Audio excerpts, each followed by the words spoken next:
Hello everyone and welcome back to One Soccer. I'm your host for today, Josh Deming, and we are back with another episode of our Canadians Abroad series. This week we are going to take a look at Brym moving back to FC Eindhoven, Kyle Larin's situation at Club Brugge, as well as Julia Grosso kickstarting her season with Juventus, plus a lot more in our Canadians Abroad. So if you guys are excited, as always, be sure to drop a like, drop a sub, and let's get into the episode now.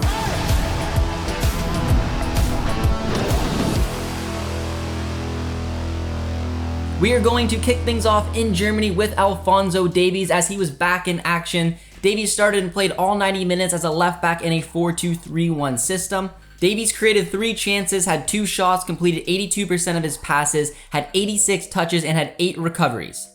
Bayern went on to draw the match 1-1 after a world-class performance from Jan Sommer saved Gladbach a point. With that result, Bayern remained first place in the table with a 3-1-0 record.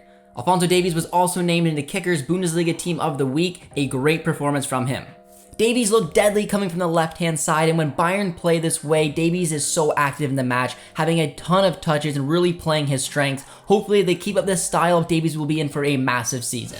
We are heading over to France now to take a look at Jonathan David, who was in action over the weekend. He started and played all 90 minutes as a striker in a 4-2-3-1 system once again, as Mohamed Bayo was still suspended.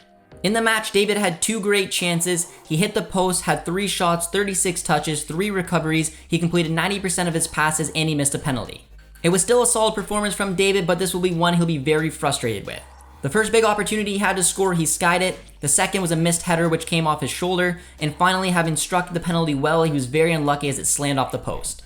Regardless of that penalty miss, Lille bounced back from that heavy 7-1 defeat against PSG with a convincing 3-1 win over Ajaccio. With this result, they now move up to 6th place in the table with a 2-1-1 record. Fonseca insisted that he wouldn't change his style, and he absolutely hasn't yet, as they should have walked away with more goals in this match. Lille are playing some attractive football this season, and Jonathan David definitely looks to capitalize on it. This match was one where it just wasn't going his way, but with more opportunities like this and with this style of play, David could be in for a massive season and hopefully being able to reach 15 to 20 goals as well. Moving along now to Portugal, we are going to take a look at Eustaquio, who, for the first time this season, did not feature over the weekend, as Porto went from picking up an impressive 3-0 win against Sporting to losing 3-1 against Rio Ave. They now sit with a 3-0-1 record, dropping down to 3rd place in the table. Bruno Costa did not look overly good in this match in the midfield for Porto and was substituted at halftime.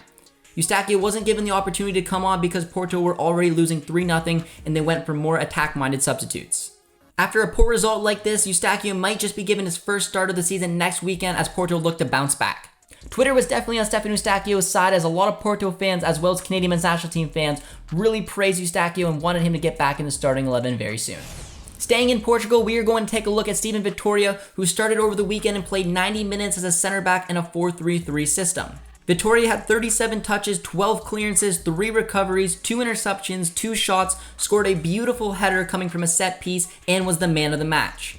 Chavez went on to shock Sporting and win the match away from home 2-0 to continue their strong start to the season with a 2-1-1 record, sitting 6th place in the table. This start to the season for Vitoria and Chavez has been nothing short of incredible. The club looks like it will be battling for a European place rather than fighting to avoid relegation. Vitoria looks confident again, and this will be massive for Canada if they can bring an informed Steven Vitoria to the World Cup. After the dreadful end to the last campaign for Vitoria, it's fantastic to see him thriving once again, and this move to Chavez has been fitting like a glove. Moving along now to Belgium, we are going to take a look at Club Brugge, who are in action over the weekend. Borjan Buchanan was still out of that match with the knock, but should be returning in early September. Kyle Larin once again started on the bench and was substituted into the match in the 85th minute to help his side see out the result. Club Brugge ended up winning 3-1 and currently sit 3rd place in the table with a 4-1-1 record. Kyle Larin was currently 4th place in the striker depth chart, but with the new signing of Yaramchuk, he's dropped down to 5th.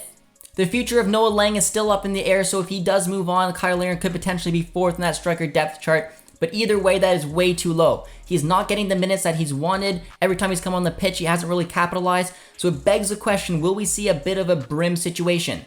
Joining a new team, not really working out in the early months, and getting loaned somewhere else. Knowing that Kyle Larin wanted to join the Premier League or a Champions League club, this late in the window with it coming to a close, a move is very unlikely. He would more than likely have to return to a club in Turkey or potentially a club in Belgium that is not playing in Europe this season. The women's Serie A returned over the weekend, and with it we saw Julia Grosso start and play all 90 minutes as a center mid in a 4-3-3 system. Grosso looked really strong in her first match of the season as Juventus went on to pick up a huge 6-0 victory away from home against Como. Juventus start off their season with a 1-0-0 record, sitting first place in the table, picking right where they left off last season. I know it's early, but so far Grosso looks like she could play a massive role for Juventus this season. She only featured in 9 matches last season, and it's expected that she'll become a lock in the heart of that Juve midfield. Juventus definitely already look like defending champions, and if they can continue to develop Grosso like that, she could be a huge player for them for years to come. Heading on over to Turkey now, we're taking a look at Samuel Adekugbe, who started over the weekend. He started and played all 90 minutes as a left back in a 4-3-3 system. Adekugbe had 66 touches, created 1 chance, had 4 recoveries, completed 82% of his passes, and he had 2 clearances.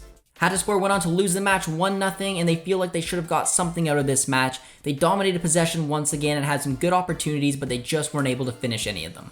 Hatayspor started off their season in 19th place, bottom of the table with an 0-0-3 record. After those 3 matches to start off the season, Hatayspor will be looking at themselves and wondering how they don't have a single point. This is a solid team. They shouldn't be in the relegation category so far. Give it a few weeks, I think they're going to bounce back with some points. High-flying Reading were back in action over the weekend, but for the very first time, Junior Hoilett did not start.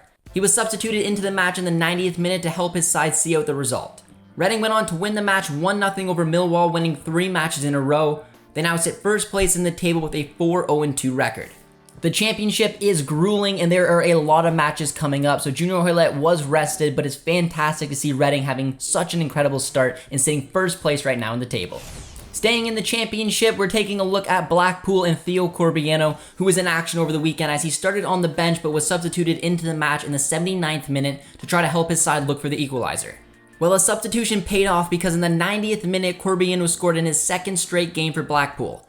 This time by showing great determination to press, win the ball upfield. He then demonstrated incredible strength to battle off the defender and chip the keeper to level the match. It finished Blackpool 3, Bristol City 3, and with that point, Blackpool now sit 13th place in the table with a 2-2-2 record. If Corbeanu can keep up this form and continue to produce at the championship level, it will be almost impossible for John Herman not to include him in the upcoming September window. 2 Canadians were in action for Red Star over the weekend as Milan Borjan started in goal and Stefan Mitrovic started as a center attacking mid in a 4-2-3-1 system. Red Star had an impressive performance and picked up a big 4-1 win.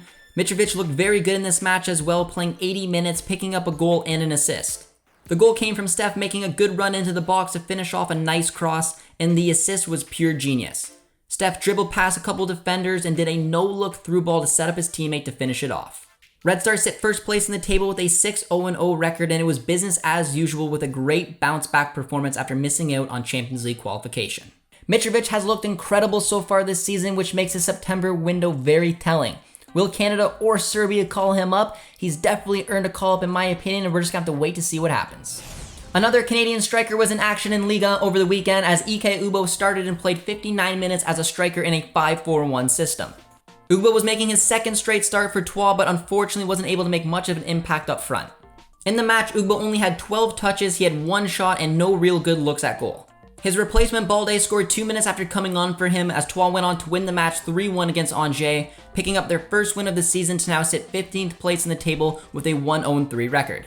It's great to see Ugbo get these starts, and the more minutes he gets under his belt, the quicker he will get back to form. It definitely didn't help Ugbo that he didn't have much of a preseason because Ghent were trying to sell him. He's jumped right into season matches with Troyes, which is why he's not quite up to speed yet. The opportunity to be the number 1 striker at Troyes is definitely there for Ugbo, and if he can show that goal scoring form that he had last season, there's maybe an opportunity he could sneak into that Canada starting 11. Heading back to Belgium, we are going to take a look at Liam Fraser, who was in action over the weekend. Fraser started and played 39 minutes as a CDM in a 4-2-3-1 system. Fraser looked solid once again in the match, but unfortunately was substituted out due to an injury. Deans went on to draw the match 1-1 to sit 5th place in the table with a 1-2-0 record. Fraser has played in almost every minute so far since signing for Deans and has become a huge player for his new club. Hopefully this injury is nothing too serious and he can get back to the pitch ASAP. Injuries have been a recurring theme for Canadian midfielders, so hopefully with this upcoming World Cup, they will get back to full fitness because Liam Fraser is definitely on that bubble looking to break into that 26-man squad. Heading on over to Greece now, we're taking a look at Derek Cornelius, who started over the weekend, playing all 90 minutes as a center back in a 4-2-3-1 system. Cornelius had a strong match once again, continuing his great start to this season as Pantelikos went on to win 3-1 to jump up to 5th place in the table with a 1-0-1 record. If Cornelius can keep up this type of form, he will back himself to leap Kennedy in the Canadian men's national team's center back depth chart. Cornelius and Kennedy are both similar styles of center backs. Both are lefties, can play in a back three or a back four. So there's an opportunity that only one of them will be called up for the World Cup squad. So if it's a player playing successfully in Europe, getting starting minutes each and every week, or if it's a player playing in Europe but is on the bench, there's a good opportunity that Herman may lean a little bit more towards Derek Cornelius for that final spot. Moving along now to Germany, we are checking in on Scott Kennedy, who started on the bench over the weekend and was substituted into the match in the 65th minute as Jan Regensburg went on to lose the match 4-0 against Dusseldorf. They now sit 13th place in the table with a 2-1-3 record. They've lost 3 matches in a row while getting outscored in that time 11-0. Kennedy hasn't got a start yet this season, although he did come off the bench in 5 of those matches. Kennedy needs to be very careful as he's completely lost out on his starting place, and with the World Cup just around the corner, Derek Cornelius and Joel Waterman will be looking to capitalize on Kennedy's lack of game time. He had a solid campaign last season, so it's a little surprising to see him completely lose out on that starting place. He has a lot of work to do if he wants to regain his manager's trust. We have some big transfer news to report as Charles Andreas Brym has returned to FC Eindhoven.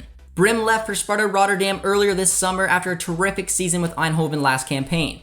Brym's short time with Sparta mostly saw him feature from the bench, and he has now rejoined Eindhoven on a season-long loan.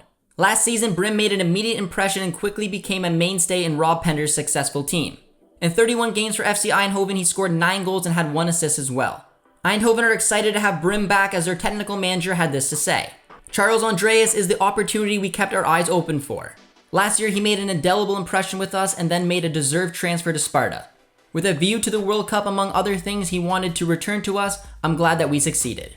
This was a great transfer for Brym. He's barely featured at Sparta. He wanted to go back to where he's comfortable with FC Eindhoven, and this is the correct move for a couple different reasons. One, John Herman has already showed that he's willing to bring up a player from the second division in the Netherlands. A lot of people will maybe question, is it high enough level to compete for a World Cup place? Well, in the last window, John Herman has already proved that he's willing to call this player up. On top of that, he was successful there, and this FC Eindhoven team are already flying, starting off their season with a 4-0-0 record. Simon Colyn was in action over the weekend, starting and playing all 90 minutes as a center mid in a 4-3-3 system. Colyn had 3 shots, 4 recoveries, 60 touches, created 4 chances, and picked up an assist as young PSV lost the match 4-2 to sit 13th place in the table with a 1-1-2 record. Colyn has been playing a little deeper so far this season, playing as an 8, which is also the number that he's been wearing. The unique thing about young PSV is that their starting 11 will always wear numbers 1 through 11, with the player usually wearing the number that represents their position. Last season, Colyn wore number 9 and 10 a lot because he's mostly featured as a striker and a center attacking mid. This season, he's worn 8 in 3 matches featuring as a center mid. PSV are definitely trying to mold this player into a bit of a box-to-box attacking midfielder, and he's definitely looked the part so far. Moving along now to the NWSL, let's take a look at the Houston Dash, who lined up in the 4-3-3 system over the weekend. Sophia Schmidt started as a center mid and Nichelle Prince started at left wing. Prince played 81 minutes in the match while Schmidt played all 90 and even scored the opening goal of the game. Houston went on to draw the match 2-2 against the Washington Spirit, and with that result, Houston sits second place in the table with an 8-5-5 record, fighting for that top spot. This was another great performance from Schmidt. She's absolutely bossing that midfield, and it's great to see her getting in there with a goal as well. Moving along now to KC, let's take a look at Desiree Scott, who started as a midfielder once again in a 3-5-2 system. Scott played all 90 minutes once again as KC went on to win the match 3-2 over North Carolina Courage. The Current now move up to 3rd place in the table with an 8-5-4 record. With this crowd in KC's form, they will definitely be a team to look out for come playoff time. Victoria Pickett, since making her move from KC to Gotham, made her debut over the weekend. Pickett was substituted into the match for Gotham in the 63rd minute, but unfortunately wasn't able to make much of a difference as the damage was already done. Gotham lost the match 3-1 against Angel City FC to sit 12th place in the table with a 4-0-12 record. Gotham are sitting in last place in the standings, but this will still be a good move for Pickett. She will have a lot more opportunities at this club to make herself a locked-in starter. We are stopping in Scotland to take a look at Victor Laturi, who was in action over the weekend. He started his first ever match for Ross County, playing 45 minutes as a CDM in a 4-2-3-1 system. Unfortunately though, he wasn't able to get his side a result as Rangers went on to win the match 4-0. Ross County now sit 11th place in the standings with a 1-0-4 record. On the flip side of that match, Arfield came in for Rangers in the 62nd minute to help see out the result. Rangers now sit 2nd place in the table with a 4-1-0 record. It was great to see Laturi get his first start in Europe. It was against a very strong opposition, but hopefully more opportunities will come his way so he can get a chance to show off his quality. We have some massive injury update news for you all, as David Wotherspoon will participate in full training this week for St. Johnstone and will return to game action in the next couple of weeks. This is according to St. Johnstone manager Callum Davidson, which begs the question, if he can get fully fit, will Wotherspoon be a part of John Herdman's World Cup squad? Stopping over in Hungary over the weekend, we are going to take a look at Richie Ennin, who started and played 72 minutes as a winger in a 4-3-3 system. Ennin had a quiet match as Honved couldn't keep up with the defending champions as Ferencváros went on to win the match 3-1. Honved start off their season with a 1-1-3 record, sitting 8th place in the table. This was a very difficult match, but regardless, Honved gave up a great fight in it. They've had a very positive start to the season so far, so is Richie Ennin, as they're going to be looking to bounce back next weekend. Diyaeddine Abzi got another start over the weekend, which was great to see. He played 45 minutes before getting substituted off at halftime, playing as a left mid in a 4-4-1-1 system. Abzi had 25 touches, 1 interception, and 2 recoveries. It was a bit of a quiet night for him. He's been a little inconsistent so far to start off the season. Pau went on to lose the match 2-1 against QRM to start off their season with an 0-2-3 record, sitting 19th place in the table. On the flip side of this result for QRM, Justin Smith has not featured yet for them, and hopefully he will be able to get some minutes under his belt soon. QRM has had a decent start to the season so far, sitting in 12th place with a 1-3-1 record.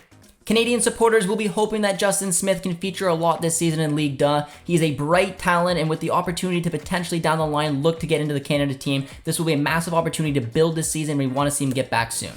Moving along now to League 2, Arabim Pepple was in action over the weekend. Pepple started on the bench and was substituted into the match in the 65th minute. Pepple created 3 chances, he looked very influential, and had his first goal contribution with Grimsby Town since making the move. His side were trailing 1-0 to Walsall, and Pepple went down and whipped in a beautiful ball for Clifton to finish off, which helped his team spark a 2-1 comeback. Grimsby Town now sit 14th place in the table with a 2-2-1 record. Pepple definitely was an impact sub in this match, and he looked very good so far in League 2. If he can continue to develop his game and perform like this, there's a chance he could be playing the championship next season. Heading on over to the MLS now, we are going to take a look at Maxime Crepeau, who started in goal once again for LAFC in a 4-3-3 system. In the match, Crepeau made 5 saves, had 26 touches, 10 recoveries, and faced an XG of 4.01. Crepeau was scored on 4 times in this match as LAFC lost for the second time in a row 4-0 against Austin FC. They still remain first place in the West with an 18-3-6 record, but those last 2 losses have been tough. Maybe all these new additions have finally threw off the chemistry at LAFC, but they've definitely been second best in the last couple matches, and they'll be looking to bounce back next weekend. Sticking with Canadian keepers in the MLS, let's take a look at Dayne St, Clair, who started in goal for Minnesota United in a 4-2-3-1 system. In the match, St. Clair made 2 saves, had 32 touches, had 13 recoveries, and faced an XG of 1.11. St. Clair was scored on once as Minnesota United went on to win the match 2-1 against Houston to sit 3rd place in the West with a 13-5-9 record. Minnesota are still 7-2-1 in their last 10 matches, and they've won 3 on the bounce. This will definitely be a club that teams will want to avoid come playoff time. That's all the time we have for in this episode of Canadians Abroad. I hope you all enjoyed it, and if you did, as always, be sure to drop a like, drop a sub as well. We hit our goal of 50,000 subscribers, so you know our next goal is 100,000. Also be sure to subscribe over to One Soccer for all the best Canadian soccer coverage. My name is Josh Deming. Thank you all for watching. We'll talk to you soon. Cheers, friends.